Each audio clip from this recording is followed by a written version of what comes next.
when I hit my rock bottom and I cried every night and it was just miserable because I couldn't help my child with medication, we started to look at natural healing. We found dietary changes really helped him. We found some homeopathy really helped him. Immune balancers, just a supplement. We tried all kinds of other diets too. And in the end, we saw that the answer for us was in natural care, and there were a lot of good solutions out there. Welcome to the Healthy Skin Show with Jennifer Fugo, where we're flipping everything you've been told about your chronic skin issues upside down and connecting you with alternative solutions your dermatologist never told you about.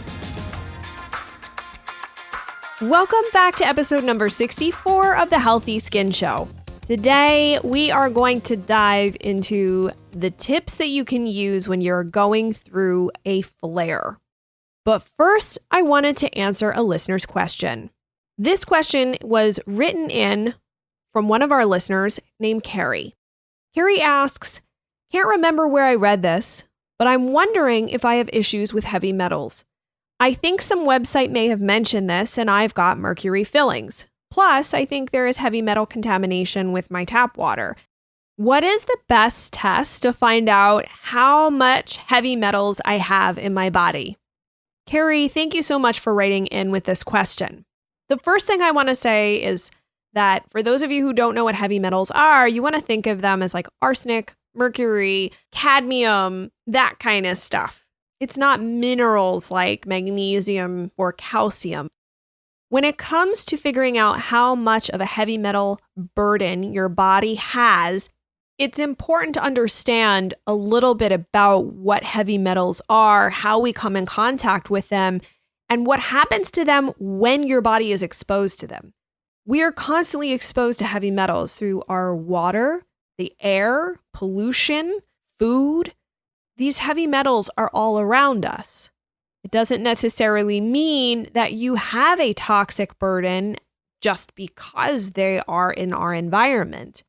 If heavy metals are absorbed, your body immediately sequesters them into tissue, so bones and deeper tissue. They don't normally hang out in the blood.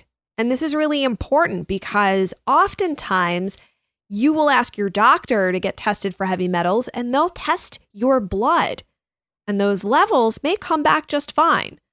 The thing about the blood levels is it shows immediate exposure, probably within about the last 24 to 48 hours.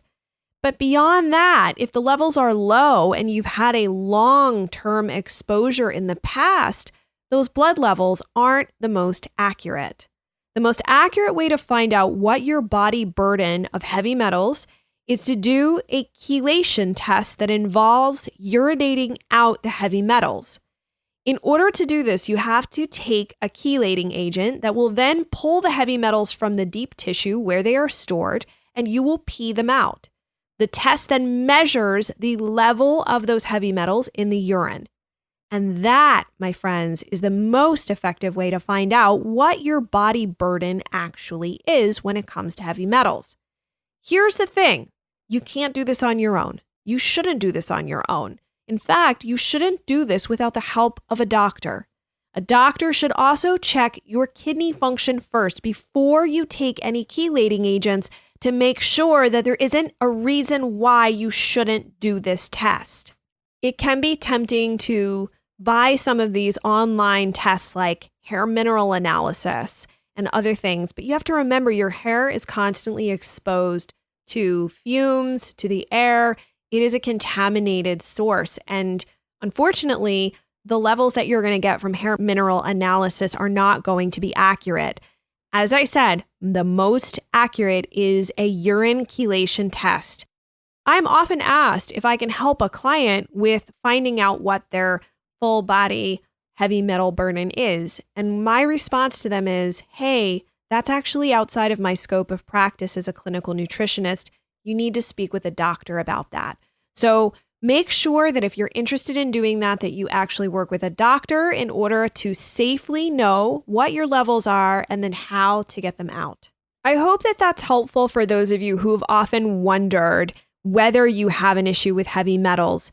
There's a lot of information you can read online about mercury amalgams, and even contaminated tap water is a major problem for many communities across the United States. It's one of the reasons that I highly recommend that clients use a really, really good water filter, not just the type that you buy at Target or some local store that is plastic and goes in and out of the fridge.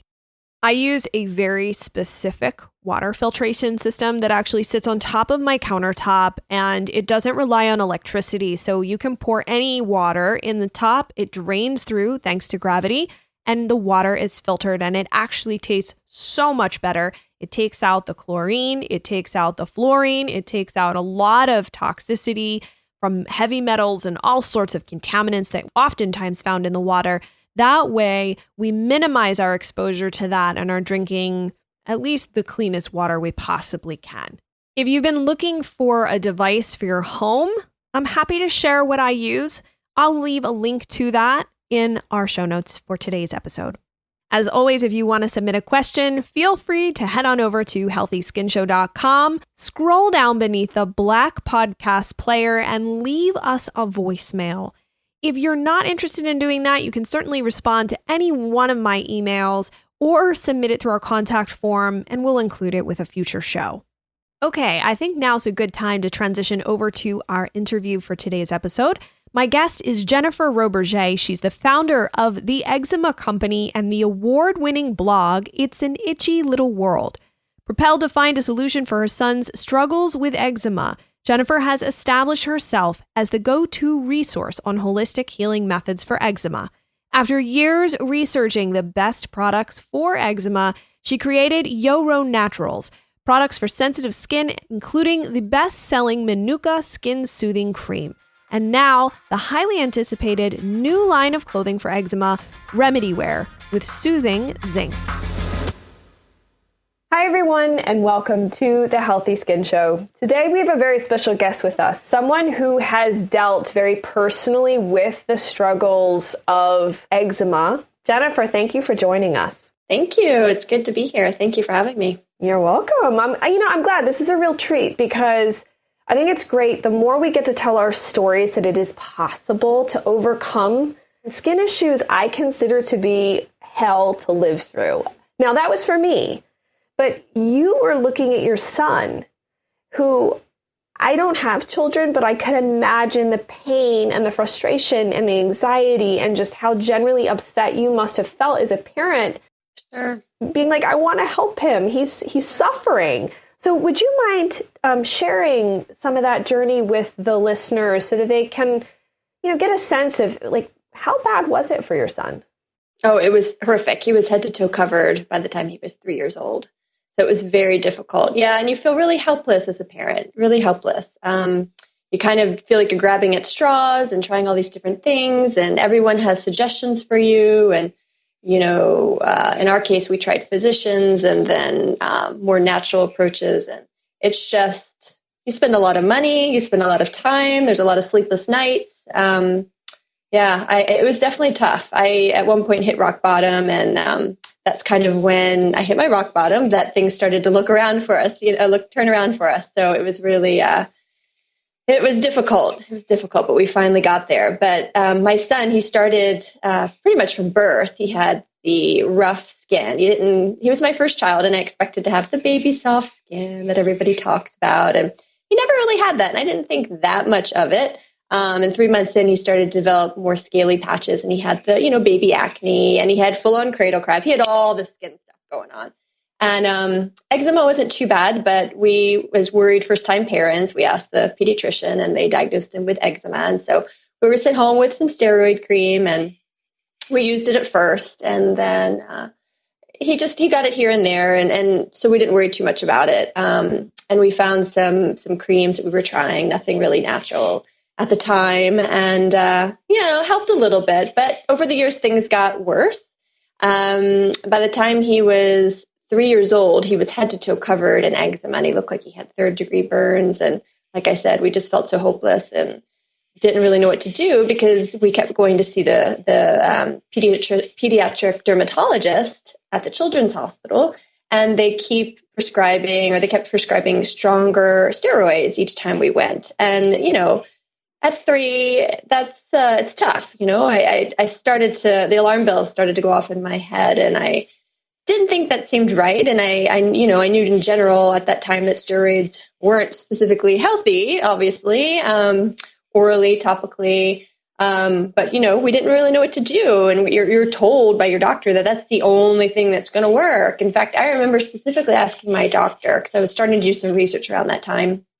I was starting to lose hope, And I asked the doctor if they thought my son might be, possibly there could be some food triggers, or I don't remember that. I didn't know about necessarily triggers at the time, but I asked if food could be related to my son's eczema. And they said, absolutely not. There's absolutely no, I can look at your son's skin. I remember they said this exact thing.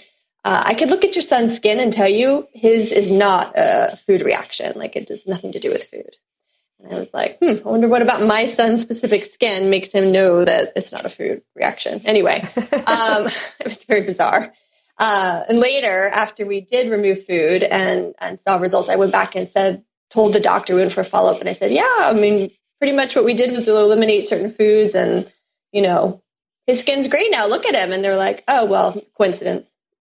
They blew it off as a coincidence. And this is a world-renowned, like a very, very well-known children's hospital. Yeah, so it was really tough. And now, science is changing, and they're starting to have studies that are linking, for sure, food to eczema. And so it's good to see that now. But back then, that was 7 years ago. And that's the frustrating part, is that at least even now, because as I see clients, one very frustrating thing is they will go to the dermatologist and they're prescribed increasingly strong steroids. They're not getting better. They're noticing this thinning of the skin, cracking of the skin, just like whitening of the skin. And they're just not feeling well. It almost makes it worse. They become dependent on this medication. For some people, it kind of works or it doesn't work all the time. And the dermatologists don't seem to be looking at a lot of the research that's coming out, which is equally frustrating. And so some of that is not even trickling down yet to the practices. And that's one reason why I'm so passionate about doing this. And like, we have researchers on this show that are releasing studies. I'm like, I don't care if nobody knows who they are. I want them to come talk about whatever they found, because now we can't say that nobody knows about it. We can all know about it and help have a more educated conversation. So in doing this, I'm curious, at any point, and this is just me asking a question just to ask, Did your dermatologist ever run any labs on your son, aside from maybe a biopsy? No, not even a biopsy. It was all very visual. Yeah, all visual. Yeah. And, it's funny, doing what I've been doing for I guess 7 or 8 years now, I have spoken to a lot of doctors, and it's really sad because there's no common, educational tool now for physicians. So like anyone trying to prescribe or diagnose for eczema. So like what happens is people will go and see their pediatrician or their primary care physician, and they're going to say like one thing. And half the time they're prescribing steroids, but they're not following the indications and the directions, because what's happening now is a lot of people are becoming addicted to steroids. This is becoming more popular. I'm sure you're aware. Because they're being misused. And sure, sometimes I think maybe the patient is misusing them, but the majority of the case, they're not told the correct way to use it. And there's no general standard on educating the physician on how long to give those steroids and at what doses and all that. So it's really kind of scary at a lower, like at the dermatology level. Yes, they're more educated on that, but at the general physician level, a lot of them don't know, and so they're prescribing them incorrectly. And people are just, instead of taking like the 2-week breaks that they're required to do, they'll just take it forever.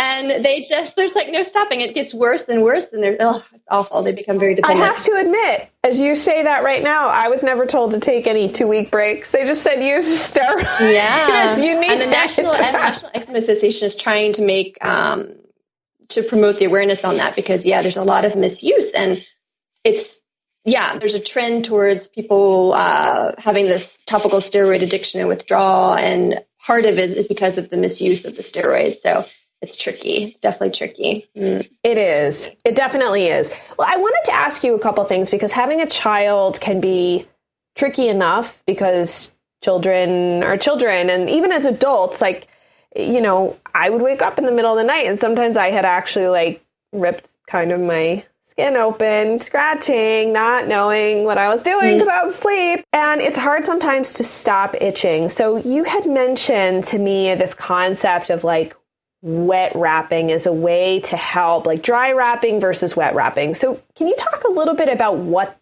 those are and what your experience has been using them? Yeah, so dry wrapping is probably the easiest solution. And either dry wrapping or wet wrapping you can do with your own clothing, but there are special garments that you can buy to make it easier and more effective. So for dry wrapping, it's essentially you just apply, you can either take a shower before, slightly, pat dry your skin and put a layer of cream and then a layer of clothing right over, kind of to lock in a little bit of the moisture. That works really well, especially for hand and foot eczema. So if you put on some good moisturizer and put on some gloves overnight, it's amazing. It really works well, especially if you have good cream. And then for feet as well with socks. And then you could do the same during the day. With socks, it's easier than gloves, obviously. So that can work really well. You can do it on the other parts of your body. It's really nice. But the wet wrapping kind of takes it a step farther. And with wet wrapping, it's really best to speak with a physician before you try it because it is a bit of a medical treatment, I suppose. You could do it with natural products. This is what we do. But it's best because you can, if you have a risk of infection or open wounds, you have to proceed with caution. And definitely with wet wrapping, you would never use a steroid cream with it, which I don't promote anyway. But be very careful because it will amplify the effects of whatever you put on your skin. So especially with medication, it can be dangerous if you're not being seen by a physician for sure. So with wet wrapping, you take a bath for about 20 minutes. Then you lightly pat dry your skin. You put on a layer of cream, and then you take a layer of damp clothing. So clothing you put in warm water and then wrung out really well, so it's moist but not dripping wet. And then you put it on the skin, and then you wear a dry layer on top of it. And you sit for at least 2 hours this way. Some people wear it overnight, and that can work really well. But the key is you don't want the wet wraps to dry out before you're able to take them off and put on another layer of cream. If you do that, it can kind of have the opposite effect. So it's not good. And if you do it overnight, what people do is they'll keep a spray bottle by their bed and kind of like spray, like if it's their child, they'll go in the night and just spray the wraps to make sure they stay damp. For me personally, my son, it was too hard overnight. He couldn't fall asleep with the wet wraps, and we had a hard time. We live up north, and in the winter, it's very dry, and so the wraps would dry out. It just was impossible to keep them wet. So we did just 2 hours, and we would pop in a movie as a distraction because we had desperate times. So he would watch a movie, I'd wrap him up, and then he'd watch it, and then at the end of the movie, we'd take it off, and that worked really well for us.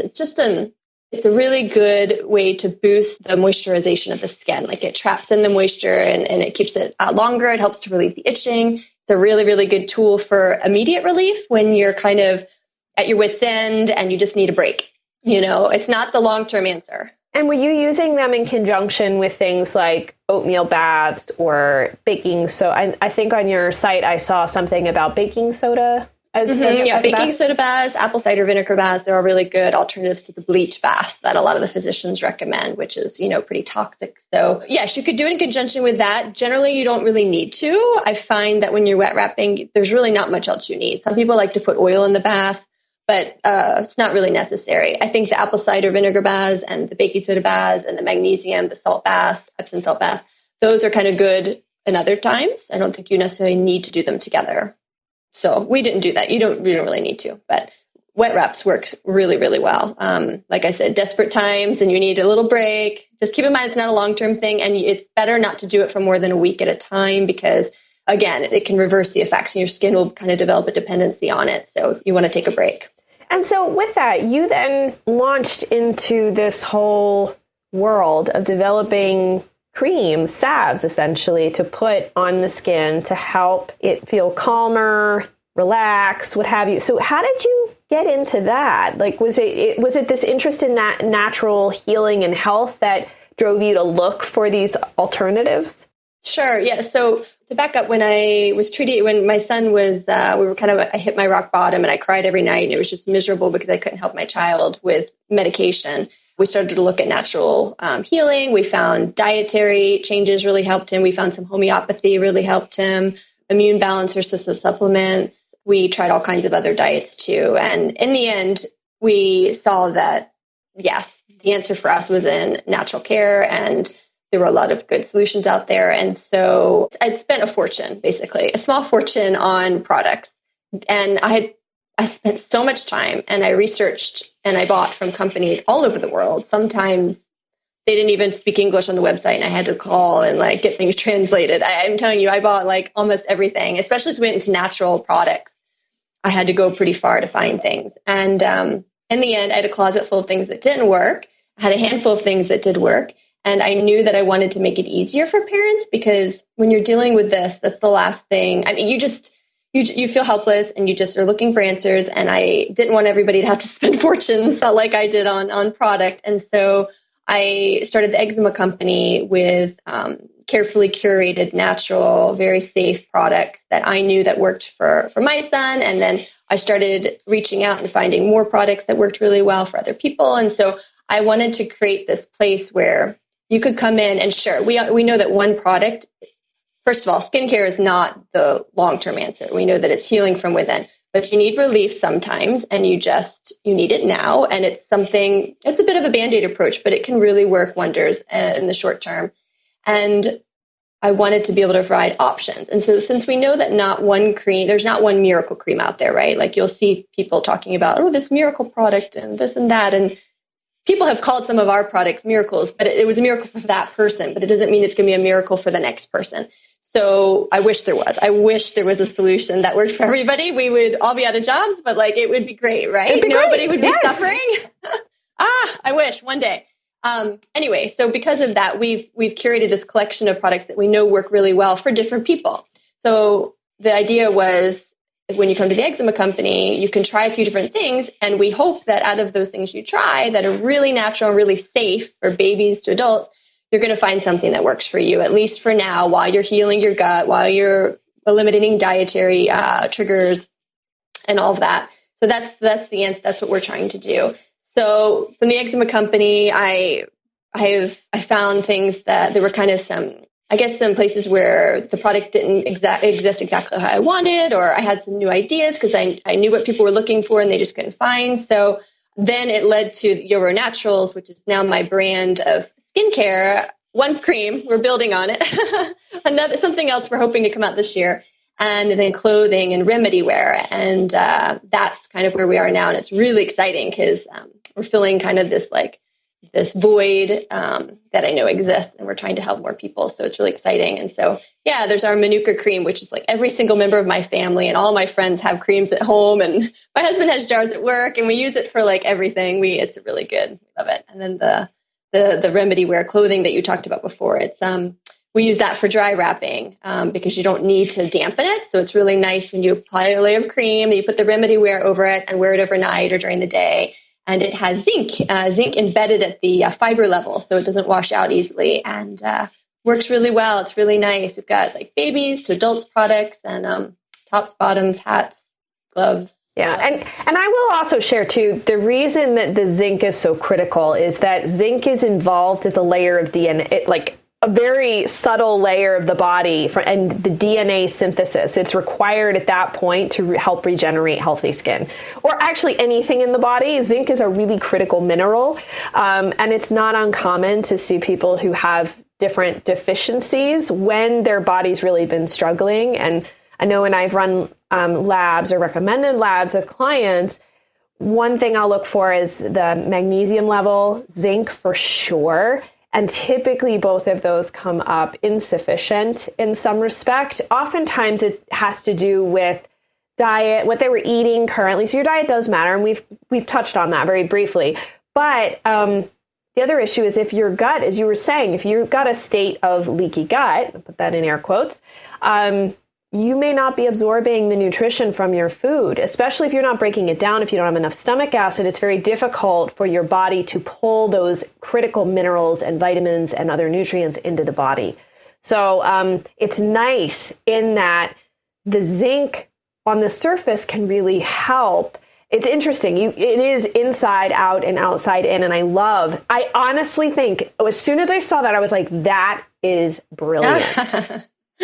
So I'm so glad that we can add that. And we'll definitely put links to all of this stuff in the show notes, because I think for people who are, like you said, there is no, like, really, generally speaking, a miracle cream. There's we not. Wish. There's other work. We wish, but there's just not. You have to do other work, because a lot of times, like for me and with a lot of my clients, I found that the skin issue sometimes is connected to a lot of other issues that underlie it. And we're not looking, because we're only looking at the skin and we don't see, oh, the thyroid's off. Oh, the gut's a mess. You're not digesting things properly. Our hormones are out of balance. Like all these different things. But I love the fact that you're allowing people this pathway for support in the process of getting back to that better place. And I think that's so powerful. And I'm glad that we connected so that we can get people to this type of solution who are really looking for it. Yay. That is exciting to me. That's what we're trying to do. We're trying to do. Just like you said, offer support, and while they're healing internally, which takes a good bit of time and patience, and it's hard, it's not easy. And so, we're just trying to help provide some relief in the interim, really. Well, Jennifer, I want to, thank you for sharing your story. I hope sometime I can have you come back. I feel like there's a lot more we could talk about. Me too. 20 minutes isn't quite enough. But the other thing is you've been wonderfully generous in offering the listeners a 15% off discount at the Eczema Company. And they can use a coupon, the number 4 Natural Skin. I'll put all the details and the links and everything in our show notes for this episode. But I want to thank you so much for your generosity, for your time, of making these products accessible, being, I want to say, courageous and brave enough to follow through, because it is hard to be in business. And the fact that you really had this vision to help people and you're offering them something that can help make them more comfortable on their journey is amazing. And I just love your willingness to share. Thank you. That's so kind. I really appreciate it. And thank you so much for having me. It was really fun, and I'm happy to be part of this. Well, I hope you guys loved that interview. And of course, I'll put all of the links for Jennifer's websites in our show notes. And you can find them over at skinterrupt.com/064. If you've got any questions, comments, or even an experience to share, head on over to the post for this episode and leave us a message there. That way we can respond and continue the conversation. As always, make sure to share this episode with someone you know. Doesn't even have to be via email. You could share it in a Facebook group as well. A lot of people could use this help. And as I always say, sharing is caring. Now, if you guys haven't done so yet, rate and review this podcast on your podcast platform of choice, and make sure to subscribe. That way, as soon as a new episode is released, it's on your iPad or your phone or wherever you tune in. Thank you so much for joining me. I wish you a wonderful rest of your day, and I look forward to seeing you in the next episode.